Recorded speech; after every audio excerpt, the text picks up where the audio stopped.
कंचन दुरुपकर, मैं स्त्री रोग तज्ञ और टेस्टिकुलर कंसल्टेंट हूँ और पिछले 10 वर्ष से पुणे में कार्यरत हूँ। आज हम इस वीडियो में जानने वाले हैं कि गोरा बच्चा कैसे हो सकता है। जब भी हम प्रेग्नेंट रहते हैं, लेडीज़ प्रेग्नेंट रहती हैं, तो सबसे कॉमनली पूछा जाने वाला सवाल जो होता है वो होता है कि मैम गोरा बच्चा आने के लिए हम क्या खाएं, या फिर क्या ये खाने से गोरा बच्चा हो जाएगा, वो खाने से गोरा बच्चा हो जाएगा। तो इस वीडियो में हम डिस्कस करने वाले हैं कि कैसे हम गोरा बच्चा पा सकते हैं। ये बहुत बार जब भी सदियों से ऐसा है कि कोई भी जो प्रेग्नेंट लेडी रहती है या फिर कोई भी कपल रहते हैं, उनको ऐसा लगता है कि हमारा जो बच्चा है वो गोरा बच्चा होना चाहिए।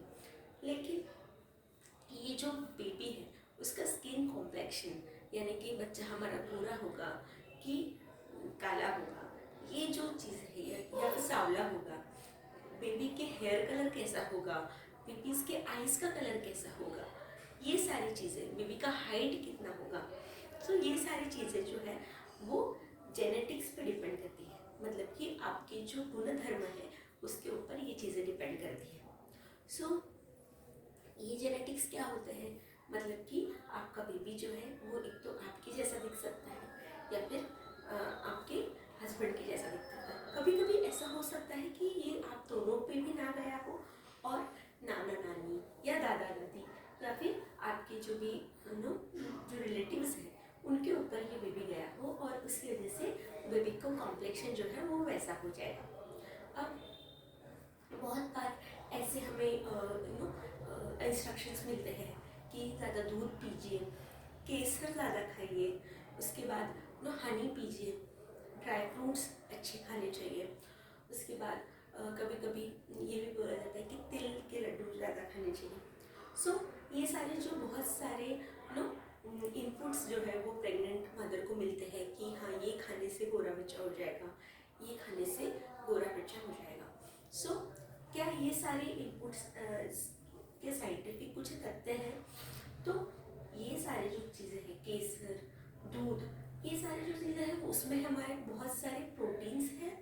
जो ड्राई फ्रूट्स है उसमें प्रोटीन्स हैं, एंटीऑक्सीडेंट्स हैं, मिल्क में भी बहुत सारा प्रोटीन्स, मल्टीविटामिन्स है, न्यूट्रिएंट्स है, और केसर में भी बहुत सारा एंटीऑक्सीडेंट्स है। तो हमारे जो बड़े बुजुर्ग हैं वो कहते हैं कि ये सारी चीज़ें आप खाइए तो आपका बेबी जो है वो गोरा होगा। तो ये सारी चीज़ों का कुछ साइंटिफिक प्रूफ नहीं है डियर फ्रेंड्स कि हमारा बेबी जो है वो गोरा होगा, ऐसा हम नहीं बोल सकते, क्योंकि ये जो बेबी का कॉम्प्लेक्शन है वो बेसिकली बेबी के जीन्स के ऊपर डिपेंड करता है। तो बेबी के माँ बाप इनका जो कलर है, मतलब एज अ हस्बैंड वाइफ आपका जो कॉम्प्लेक्शन है वही हमारे बेबी का कॉम्प्लेक्शन जो है वो रहने वाला है।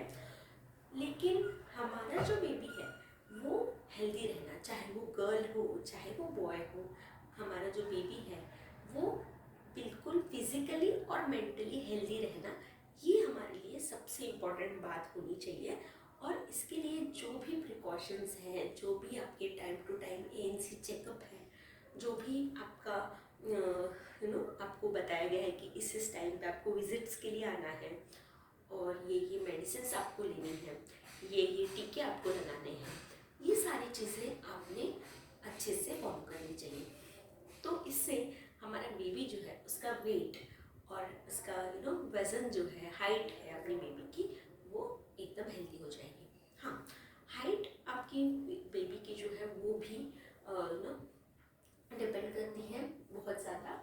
ये हाइट किस चीज़ के ऊपर डिपेंड करती है? अगेन माँ और बाप के हाइट, मतलब हस्बैंड और वाइफ के हाइट पर ये बेबी की हाइट हमारी डिपेंड करती है। जेनेटिक्स जो है उसका बहुत ज़्यादा रोल है कि ये जो चीज़ें हैं, मतलब कि इवन आईज़ का कलर, आईबॉल का कलर क्या होगा, बेबी के हेयर स्ट्रेट होंगे कि कर्ली होंगे, उसके बाद बेबी का स्किन कॉम्प्लेक्शन कैसा होगा, हाइट कैसी होगी, ओके। इवन वेट के बारे में भी हम बोल सकते हैं कि वेट भी जेनेटिक्स के ऊपर डिपेंड करता है। अगर ओबेसिटी का हिस्ट्री है, आपकी फैमिली में ओबेसिटी का हिस्ट्री है, तो ये भी एक रह सकता है कि वेट ज़्यादा हो सकता है। ऑफकोर्स हम वेट को कंट्रोल कर सकते हैं with all exercise, diet, whatever modifications that we can do, we can definitely control the weight. So ये सारी चीज़ें जो है वो जेनेटिकली डिटरमाइंड होती है.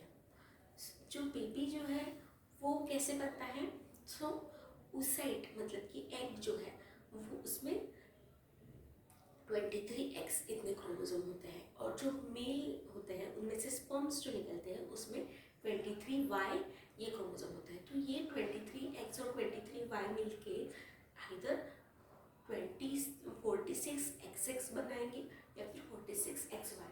ये एक प्रेगनेंसी रहने के लिए ये क्रोमोसोम्स बनते हैं. और ये जो क्रोमोसोम्स जब बनते हैं तो ये क्रोमोसोम्स के ऊपर ही ये सारे जीन्स के मतलब सिग्नल्स रहते हैं, मैं बोलूँगी. सो जो डीएनए रहता है आपका डीएनए, सो ये डीएनए जो रहता है ये आपसे मतलब कि हस्बैंड और वाइफ से ये डीएनए आए हैं, और ये जो डीएनए बना है ये अलग ही डीएनए है.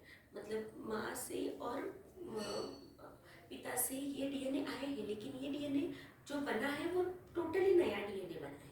तो ये जो डीएनए है इसमें ये सारी चीज़ें ऑलरेडी इस फीड करके आई है. तो हमारे बेबी का जब कंसीव करता है, हम कंसीव करते हैं तो ये सारी चीज़ें ऑलरेडी वो बेबी में जैसे कि कोई कंप्यूटर में एक मेमोरी फिट होके आती है, तो वो डाटा जो है वो हमारे बेबी में ऑलरेडी ये सारी जो इन्फॉर्मेशन है कि बेबी का कलर क्या होगा, बेबी का हेयर्स कैसे होंगे, बेबी का आई कलर्स कैसे होंगे, तो ये ऑलरेडी ये सारी चीज़ें जो है वो हमारे डीएनए ने डिसाइड करके रखी होती है.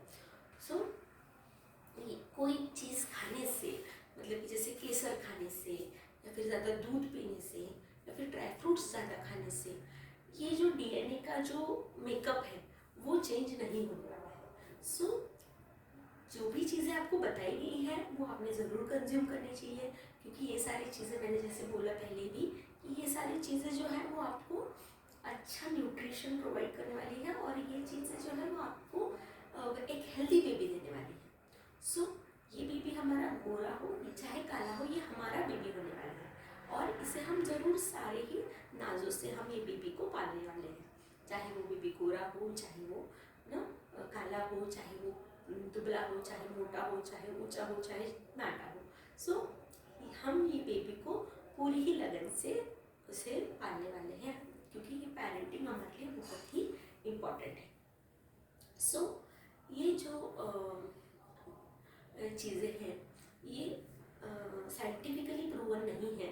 मैं एंड में यही कहना चाहूँगी कि ये जो केसर, ज़्यादा दूध पीना, कोई ड्राई फ्रूट्स या फिर कुछ पर्टिकुलर कोई फ्रूट है आपको बताया गया है, जैसे कुछ किसी को पाइनएप्पल बताया जाता है, किसी को केला बताया जाता है. सो ये कोई जो फ्रूट्स हैं ये साइंटिफिकली बिल्कुल भी प्रूवन नहीं है कि ये खाने से आपको गोरा बच्चा हो जाएगा.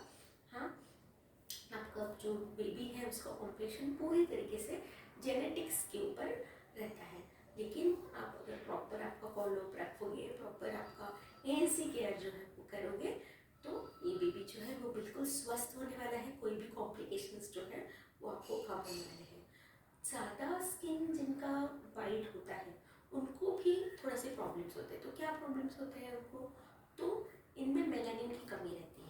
तो मेलानिन की कमी होने की वजह से जिनका वाइट स्किन ज़्यादा है उनमें सनबर्न होना, इवन स्किन कैंसर्स की भी उनमें ज़्यादा सनबर्न्स होते हैं. और मेलानिन की कमी होने की वजह से स्किन कैंसर्स की रिस्क जो है वो ज़्यादा ही जो फेयर स्किन होते हैं उनमें ये चांसेस जो है वो थोड़े ज़्यादा होते हैं. सो मेलानिन हमारे इंडियन कम्युनिटी में ज़्यादा क्यों है, क्योंकि हमारा जो वेदर है वो ह्यूमिड वेदर है, हमारे यहाँ पे ज़्यादा सन है. तो सन ज़्यादा होने की वजह से हमारे इंडिया में जो स्किन है वो एक तो ब्राउन या फिर डार्क स्किन होती है. तो ये हमारा क्लाइमेटिक मॉडिफिकेशन है. सो यस, सो एक प्रकार से हमने इस डिस्क्रिमिनेशन से बाहर निकलना चाहिए कि ये काला है, हमने गोरा या काला, इस डिस्क्रिमिनेशन से हमने ज़रूर बाहर निकलना चाहिए. और ये ज़रूर हमने एक्सेप्ट कर लेना चाहिए कि ऐसा कोई मेडिसिन नहीं है या फिर ऐसा कोई खाद्य पदार्थ पदार्थ नहीं है जिससे कि हम गोरा बच्चा खा सकते हैं। सो आई होप ये वीडियो जो है वो आपको हेल्पफुल लगा हो, आपको इससे कुछ नया इनपुट मिला हो।